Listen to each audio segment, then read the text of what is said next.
Hi, everyone. So I frequently hear the complaint that the church spends less than 1% of their significant reserves to help people. But that accusation really is misleading. The church publishes that they spend over $1 billion on philanthropy and then another $1 billion on education. But critics take that $2 billion number and divide it against the church's estimated reserves of $200 billion, then use that to accuse the church of only giving 1%. But that number ignores the fundamental charity the church is engaged in day after day that critics have known about for decades. The first example is welfare assistance. Every week, every bishop in the church meets with anyone in their ward boundaries, whether they're a member of the church or not, who need financial assistance. Often the church will pay that family's rent, their utilities, or other bills at the bishop's discretion. This happens every week in every ward across the world. There are roughly 35,000 wards in the church.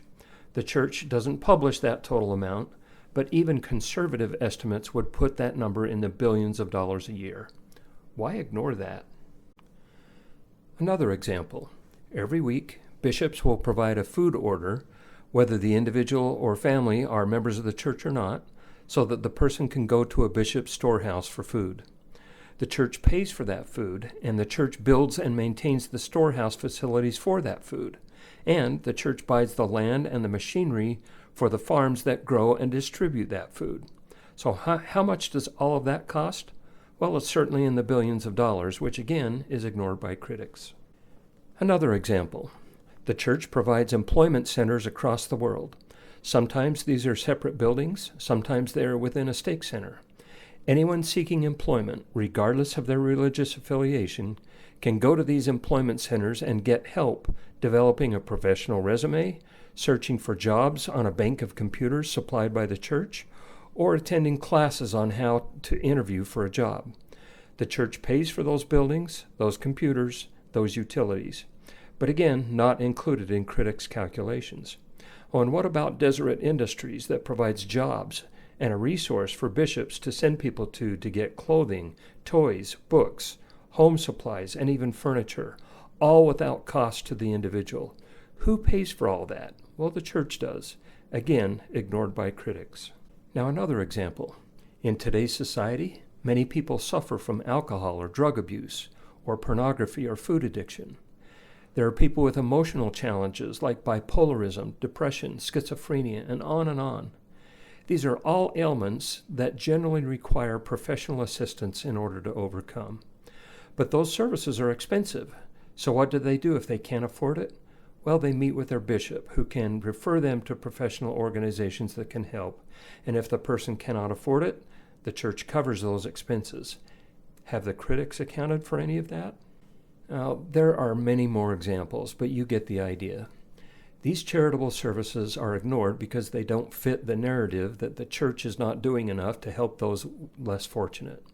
What's interesting is, according to their own IRS reporting, critics themselves provide no humanitarian or philanthropic or charitable aid to anyone.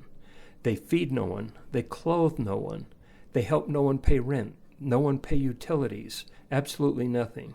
And yet the largest LDS critic organization made $1.2 million in 2023. Where is their charitable giving? The Church of Jesus Christ of Latter-day Saints, like every other church in America, is not required to divulge their assets, and most churches don't. This is according to the First Amendment protection of religious freedom, and is fundamental to the principle of separation of church and state. Like most other churches, our church upholds its right to keep financial matters private and to freely exercise all aspects of its faith, including the autonomy to determine its teachings and how it allocates resources, without interference from the government or outside entities. Now, this clear separation of church and state is critical, since history shows that the government has not exactly demonstrated sound financial practices. As of January 17, 2025, the national debt in the United States is $36 trillion, and it grows by $6.6 billion every day. Common sense tells us that that is unsustainable. I believe the day is coming when the bottom will fall out and we will be in an economic crisis. By contrast, however, the Church of Jesus Christ has been practicing what they have been preaching to its members for years, that is, to put money in savings and invest in the future. The church will be one of the few entities, in my opinion, that is able to continue to bless the lives of individuals and families when severe economic trouble comes. Now, I encourage you to visit www.answeringldscritics.com and go to the Church Finances page to see a large number of articles and videos, including an interview with Elder Bednar talking about church finances. This page also provides a great perspective on the SEC ruling from February 2023 that critics love to point to as evidence that the church is bad.